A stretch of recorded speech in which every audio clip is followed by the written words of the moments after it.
So we're at the beach, about to have a bath, a sea bath. But before doing that, we decided to have a little chit-chat about marriage and money. I know it's been a while since you have heard from us. We're still here, alive, but we were taking a little break because we had 2 videos up back to back. So as a result of that, we took a slight break before doing another video. So today we're going to speak just briefly about marriage and money. So before we got married, one of the things that when we were speaking to different persons who were married, we realized that money was a big issue when it comes to marriage. You know, persons are of the mentality that when I get married, whatever I make, that is mine, and whatever your husband makes, that is his. And we realized that was one of the causes to, you know, divorce and all of that. It's not the main cause, but it was, or it is a cause. And so we would like to share, you know, how we go about doing our finances and how it works for us. But like you have heard in our previous videos, that whatever we do may work for us, but it doesn't necessarily mean that it's going to work for you. So you have to find what works for you. So, babe? One of the things that we established when I was dating my wife was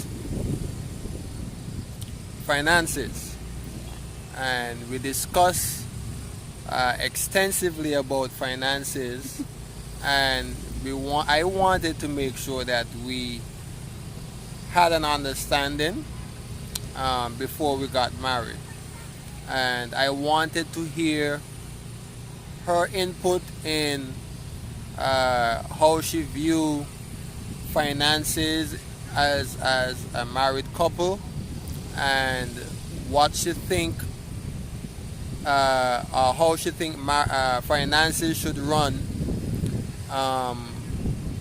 as a husband and wife. I am for the husband and the wife putting both monies together and it becomes one. I'm of the view that if husband and wife is sharing saliva, if husband and wife is sleeping with each other in bed and having sex, yeah, then don't tell me that you have a problem with me or with your wife or with your husband putting both finances together, both incomes together to make it one. If you can share everything else, why not share the money? So if you really one, if you're husband and wife, the two shall become one flesh according to the scriptures, then your finances becomes one. Don't look at it as my income is my income, my wife's income is my wife's income, and is her income, and then whatever she want to do with her income is up to her, and what I want to do with my income is up to me. If both of us are together and we're looking to accomplish different things in life, I believe that both parties should have a one mind goal where the goals would be short term and long term. Correct. And so as a result, both sides need to sit down with their finances and they would decide together what goes where and how it will be spent and what expenses would be taken care of, and so on and so forth. So I am of the view that and it works well for us. I mean, there might be some disadvantages where you would probably want to surprise your wife, and the fact that we are so detailed with the finances that she knows everything and I know everything about the finances that we have, that it might be difficult for us to surprise each other in terms of secretly pulling some funds from here or there to you know to do so. But we have like a budget where we would have a spending money, you know. So each person has each their party own have their spending own money. spending money. Yes. So it would work still. But yeah, and we came to an agreement before we got married, and to this day We're following it, guys. we and have it's not backed working. down. What we do, I can remember one time, and I came home and I told my husband about it. I was like, babe, do you realize that there are still persons out there who are married and they're still of the view that whatever I make is mine and whatever my husband makes is his? And of course, yes, if we have kids together, he has to put in his share to pay for the preschool or the daycare. He has to put in his share to pay for GB. He has to put in his share to do groceries and all of that. And it was strange to me, you know, because knowing what my husband and I do, it's like I thought this was a norm, you know, for persons, especially young people like us. But apparently that's not the case. I can remember one time there was this particular lady that I was speaking to concerning daycares, and she was telling me about this particular daycare, and she was saying about the price of the daycare. It costs $400, and she was saying that she's going to make the sacrifices and allow her son to attend that daycare so that he can get the proper care, and you know, he can be fully prepared for early childhood, or for kindergarten I should say. And the school cost $400, and she told me that she is putting $200 and her husband is going to put $200. I was like, you're putting $200 and your husband is putting $200? I thought it was one money anyway. But she told me no, whatever she makes is hers and whatever he makes is his. I was like, okay. But in our case, what we do, to just give you a brief synopsis, and of course, yes, if you have any more questions for us, you can always leave it in the comment box, and then we will answer it probably in a next video, or we can just respond to you privately. But what we do is that usually or most times I would get paid before my husband. So it's either one or two things. I would either wait until he gets paid, and then we combine the two salaries together and take care of our different expenses, you know, our savings, our groceries, our spending money, you know, whatever it is that we have to take care of, we would take care of. But there are times now where I would go ahead and take care of the different expenses because I got my salary first. And then when my husband gets his salary, we then do the balance things that, you know, we did not get to cover with the first salary. We do it with the second salary, and then whatever is left over, we would decide, okay, this is your amount for spending money this month, this is my amount for spending money, and then that's how we go about it. So at the end of the day, we combine our two salaries together, so we don't say that we make $600 a month. If each of us makes $600 a month, then our salary is $1,200 a month. So we don't say he makes $600, I make $600. No, our salary is, at the end of the month, our income is $1,200, and based on that $1,200, we create a budget. And then we go into, you know, every month we establish what our budget is. This is what we'll take care of this month. We include our little vacation if we're going on vacation. We include, you know, our date nights. And so, because of course, yes, as a couple, you need to still continue your dating process. So we will include all of these things. But the most important thing we really wanted to let you guys know is that it is very important for you to establish in your mind that you guys are one. So if you're one and you're sharing everything else, Why not share the finances? At the end of the day, guys, it's just money. It just comes and it goes. So why? So it is very important for you guys to establish that together. Like I said, this may work for my husband and I, but it may not work for other persons. But you will never know until you give it a try. Don't be bickering and battling over money. It really doesn't make any sense, and you're just going to end up destroying your marriage.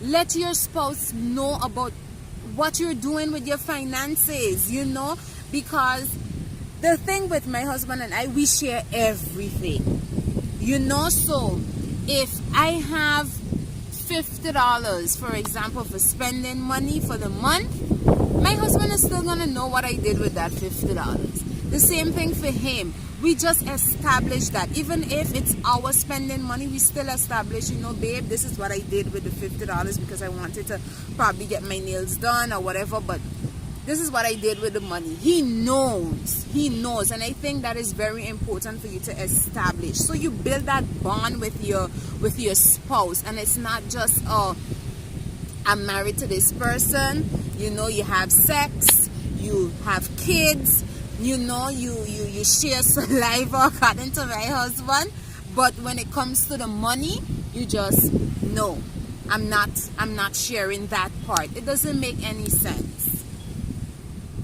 That's right.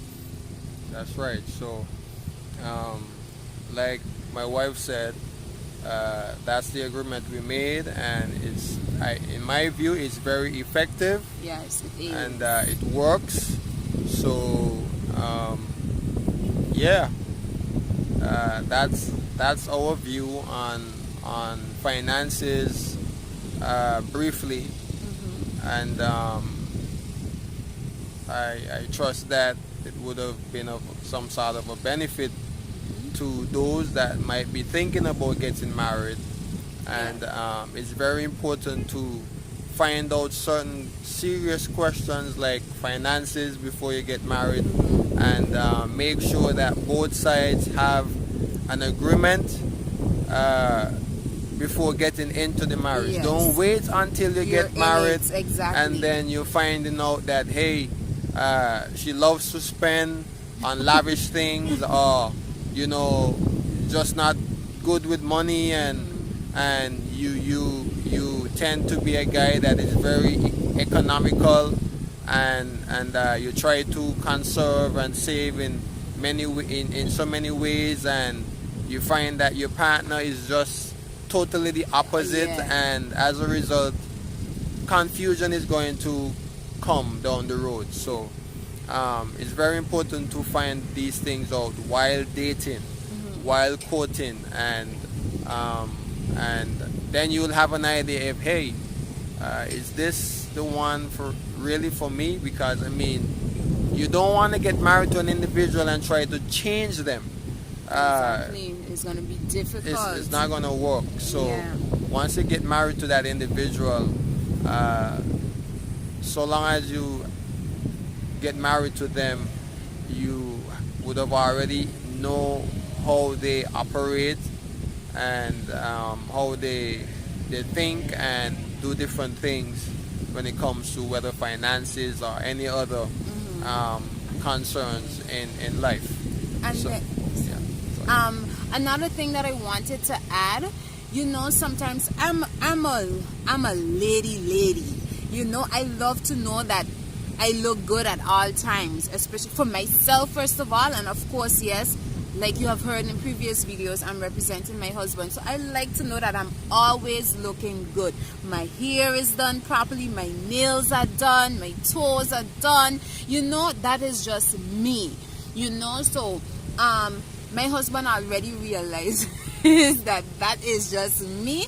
So in certain parts of the budget, as long as we're not doing any vacationing or so, he would see to it that is part of our budget, to take care of myself, and to get my hair done, my nails done, and all of these things that a woman wants to get done. So of course, yes, you're gonna find out what your wife likes what your husband likes, and then you're gonna also try to include that the best way you can in your budget. Another thing I wanted to touch base on is having a bank account. My husband came from St. Kitts and I was living here already. And what happened is that I already had my bank account here on the island. And my husband, he had his bank accounts over in St. Kitts. What he did, he shut down all of his bank accounts. I think he only left one open. And then when he moved here, he had to open an account in order for his salary to be sent to that account. I don't have any access to that account, and it really doesn't bother me because that is his salary. At the end of the day, the monies come together, so that doesn't bother me. And the same thing with me. I had my bank book before he came, so I use that as my salary account, and then we have one account that we have together, and that is where our main saving is being done. So it is important to also establish that, because I know there are some persons who are of the view that, hey, you came and you met me with my bank account and I met you with your bank account, so as a result of that we're going to remain with our bank accounts and we're going to do what it is that we want to do. And if you want to open another bank account with both of our names on it, hey, let's do that. And then you're finding yourself sometimes saving money on that account that you have without your husband knowing. So it's like you're having a plot in your mind for divorce and all of these things. Why do that? Why come into a marriage with a negative vibe already?